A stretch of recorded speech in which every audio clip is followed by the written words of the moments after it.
Well, Sheldon Silver and Dean Skelos ended up on trial not only because of their own criminal actions, but because they were part of a corrupt system from which they benefited. Yeah, it is the first time two of the so-called three men in a room who ran New York State for years are almost certainly going to jail. But those convictions can't put our Assembly and State Senate behind bars. And here we are asking those same legislative bodies to reform themselves. Now, under the direction of Governor Cuomo, the third man in that room, by association, his legacy has never seemed more clouded than it is right now.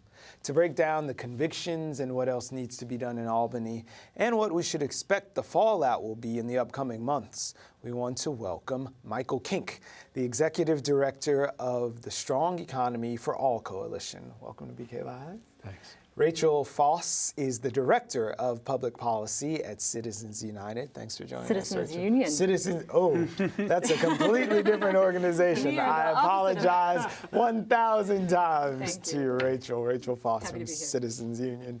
And thank you. And we want to welcome back Ross Barkan. He's the senior political reporter at the New York Observer, which I know to be correct. Again, apologies. No worries. So the two men in the room are now going to be two guys in a cell, not together, presumably. But let's start at the top. What does this mean for our governor at a time when there's some rumblings from some less than reputable sources that he may be next on the hit list from Preet Bharara? The governor has a real challenge. He needs to present New Yorkers with a solid plan for reform, or he's going to go down in this quicksand of corruption and public anger at the way Albany works. This all started in 2013 when Governor Cuomo fought for significant reforms, for public financing elections, for closing the LLC loophole, things that can make a real difference in Albany. He didn't get it. He started this Moreland Commission, and when the Moreland Commission started to get too hot, when it started to investigate his own donors, the billionaires, real estate guys that were at the center of the Silver and Skelos trials, the Moreland Commission got shut down, and Preet Bharara picked it right back up and took the ball across the goal line. So, it's very clear that the system is corrupt. Skelos and Silver both convicted on all the counts they were charged with. The same billionaire real estate developers at the core of both of those. Right. And unless the system changes, nothing's going to change. And it has a real impact for people in New York, all across the city, all across the state. This is about housing policy. Right. This is about clean water, wastewater policy. This is about whether government works for regular people or just for the billionaire campaign contributors, the guys that can afford to give people side jobs, make payoffs, pay lobbyists. Our organization, the groups that are part of Strong Economy for All, feel like Albany should work for everybody. Absolutely. So, Rachael, picking up on that steam, the Moreland Commission was one thing. The governor can sort of pull the reins on that, and someone can intercede as Preet Bharara has. But can this body really be counted on to sort of police itself? We don't think so. There have been incremental reforms over the years, and the Moreland Commission was a step to try to do that. But we've been tracking corruption over the years, and since 2000, it's actually now 33 legislators that have left in an ethical cloud. That's just unacceptable. And I think the public thinks that that's how Albany does business. What was a very strong indication about the things may change is that Silver tried to present his case to the jury as, this is how Albany does business. This is how it works. And they said, no, this is not how Albany does business. This is not how it should do business. This is unacceptable. And I think we need to take that public sentiment and we need to take it and work towards real reform. This is Albany's Watergate moment. And we think that there's a huge opportunity. We've heard that the governor is going to put ethics in the state of the state address. We need to see what that plan is. We want to see the LLC loophole closed. We want to see reform of compensation for the legislature, ending the use of the public posts for private gain, and we want to see the end of slush funds in Albany that are used for these kickback schemes that Silver was embroiled in. So I think we have a real opportunity, and we need leadership from the governor and from the legislative leaders, and there's going to be an immense amount of scrutiny on what they do next. So we might need that leadership from the legislators, but where is the public outrage, Ross? You're sort of steeped in this because this is what you do. You're reporting on it all the time. But when is the mad as hell moment going to come from the masses? We're reading your stuff. Why hasn't there been a marching in the street movement? I think because most people don't pay attention. There was a Siena poll that just came out, and a few very smart people, were looking at the poll, and they kind of we're doing approval ratings for, what do you think of Carl Hastie, the Assembly Speaker? What do you think of Dean Skelos? What do you think of Preet Bharara, approve or disapprove? Right. And if you look at the crosstabs, the fascinating or not so fascinating thing is that vast majority of people, about 75%, didn't know Preet Bharara was. Yeah. There's similar numbers for Carl Hastie. Skelos, despite being in the news plenty. 3 guys. Very, very low name recognition. Silver had a little bit more because he's been around longer. He's been more of a statewide figure. Right. But in general, people don't know who all of these elected officials, who this prosecutor is, Preet Bharara. So I don't think you're going to get that mad as hell moment necessarily. I think people see Albany as this corrupt organism and they tune out. So you see low turnout in elections. You see very little participation, very little interest. So I don't know if you'll ever see the uprising. I think it's going to be up to the state legislature and up to Governor Cuomo to really push for these reforms. Otherwise, the people themselves, barring interest groups and maybe some lobbying groups, aren't really going to care. I'm going to take a slightly less cynical perspective, and I think you started to see on Long Island in this year's off-year elections the arguably corrupt Nassau County Republican machine that was on trial in the Skelos proceedings. They lost some elections. They lost a district attorney race. They lost a couple of local races that they never lose. I think you started to see the beginning of a prairie fire where people can make the connection between front page headlines of corruption and convictions into their local elected officials. And this coming year, every single member of the New York State Legislature is going to be up for re-election. There's going to be hard-fought races in the state Senate, in the Assembly, and I think these issues of real reform, continuing corruption, which way are we going to go? It's true. Albany has not made big changes previously. Albany has not been willing to make big changes, but it's often been a partisan thing. The Democrats have come forward for many years with public financing elections, with closing the LLC loopholes. Well, let's talk about that, because hard-fought elections mean a lot of cash coming in. Cash from folks like Glenwood Management. They've been mentioned in both things writ large on every sort of corruption trial, or the last 2 that we've just seen. So what about the influence of big money in politics? Absolutely. It's a huge problem, and I think it's incumbent upon groups, the good government groups, to help make those connections for people between reforms like closing the LLC loophole, public financing of elections, and helping people understand that how Albany does business with money being the large driver of everything is just going to affect every issue that they work on, housing, environmental issues, like Michael said. And I think it's our job to make those connections. But I think, like I said, this is our Watergate moment. This is our opportunity, and we're going to be lobbying the halls of Albany next year, trying to make these things happen. So do you think that there would ever be a sort of tide change when we saw Blago in Illinois go down trying to sell Obama's seat? We see Skelos and the other one going away, but Glenwood, they're still marching around, buying influence and building buildings. When are we going to make it illegal for people to sort of use their money to buy politicians? It's like it's a bad equation on both sides. Well, the governor did recently state that he's going to include closing the LLC loophole in his proposals for next year. Yeah. A bill to close the LLC loophole actually passed the Assembly for the first time last year. That's a good positive indication.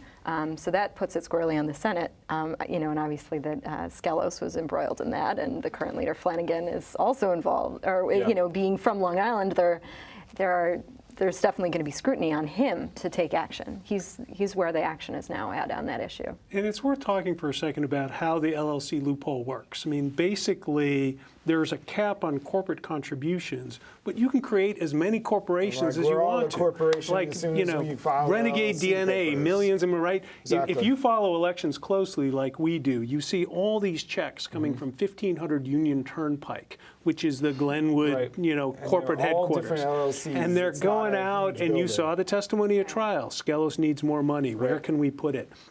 That's a loophole that would immediately reduce the power of big money in politics. But the public financing thing is really important. Regular people cannot afford to cut infinite amounts of $60,000 checks, right? Regular people might be able to reach into their pocket for $10, $25, $50. In the cities and states where we've moved forward with public financing, Connecticut did it after huge scandals at their state capital. They've seen dramatic reductions in corruption and dramatic increases in candidates that run on small donations that represent their communities, probably better than these big businesses. Well, Ross, I have a genius idea that I just conceived of as we're sitting here. People are going to jail, and they're going to be collecting their pensions from now until forever, amen. Even though they've defaulted the state out of their fair, good services, and they're going to be collecting money sitting behind bars after they've already gotten a lot of money. When are we going to make sure that pensions are tied to their service and not just a right that any criminal can have? Well, it would seem like that's something that can get done. There have been issues with that because state unions are wary because if someone, let's say, you have to be very specific. If it's a felony conviction, well, if you have some state worker who's not an elected official, if they're convicted of a felony, should they lose their pension? And you're putting in years and years of your money. It's not exactly taxpayer money. This is money you are contributing into the system, so you are entitled to that money. So that has to be figured out, the fine wording of a bill. Obviously, this is something Preet Bharara has tried to do, claw back the pensions of convicted elected officials. Right. I think this is something you will eventually see because it's so distasteful for the public to know that you can go behind bars and still do very well financially. Yeah. I think of Alan Hevesy as the state controller. He went to prison for several years. He had a huge pension. Yeah. He had, I believe, several lines of income. He taught at Queens College too. So you come out of prison, you're doing okay. Yeah. So this is something that probably will happen. I'm more skeptical of public finance happening in the next few years, but this is something specifically that I think the Assembly and the Senate could get together and work out a solution where it probably just target elected officials and it would be for perhaps very specific crimes. But that we'd have to see what happens. All right, we're talking about civics here, but I have a little math problem, or it's an equation. Power and time equals corruption. How do we feel about that in the context of someone like a Silver who ran unopposed for decades, amassed all this power? If you spoke up against him, you had repercussions. And he turns out to be one of the most corrupt folks whose corruption was so mired in this body that he inspired other people who saw how well his business was doing with the referrals and the legal services that led them down the path of being convicted. So I think the often solution that's thrown out there is term limits. That's something citizens unions looking at. What but about it's the no jobs thing? Like, there's term limits is one possible solution, but if you're a legislator in New York State, that's your job. We absolutely support limiting drastically the amount of outside income that legislators can receive. Congress has a model where it's about 15% that they can earn outside, and there's some specific bars on lawyers, in particular attorneys. We think that there should be much more strict regulation over outside income in New York State. We peeled back a little bit of the onion in this year's budget, where there's more disclosure of clients, but there's a couple of loopholes there. You can get exemptions from disclosing certain clients who have state business, and that's just unacceptable, and that is a loophole Which that needs seems to change. completely antithetical to the whole concept Disclosure. of disclosure. Disclosure should I be have state robust. business, so we shouldn't talk about that. What seems more likely is that you will get some limitation on the outside income because we saw with these two trials, very specifically with Sheldon Silver, the outside income was so essential to this bribery scheme. Right. To actually make it a full-time legislature, it would require constitutional change, which is pretty difficult to do. And this is something Cuomo has said that he supports it in theory. Is he going to push very hard for something the state legislature overall doesn't want, which is to completely give up any outside income? Yeah. So, like, Congress seems like a decent system where there's a limitation to what you can earn. I know some of them have published books and they can't collect royalties on them, so they're very it's stringent. money in the bank. Yeah. So that seems like something that also we could see happen in the next session or the session after that. Whether you'll actually have the full-time legislature, that would require a greater change, and I don't know if that will actually happen. I have a great quote from Wayne Barrett. He wrote a piece about Silver's, I believe he called it tapestry of corruption, where he sort of outlined point by point some of the finer moments in his career. But he wrote this saying about Carl Hastie. He's a poster child for reform or he's no poster child for reform or anti-corruption efforts. He's the proud son of corruption,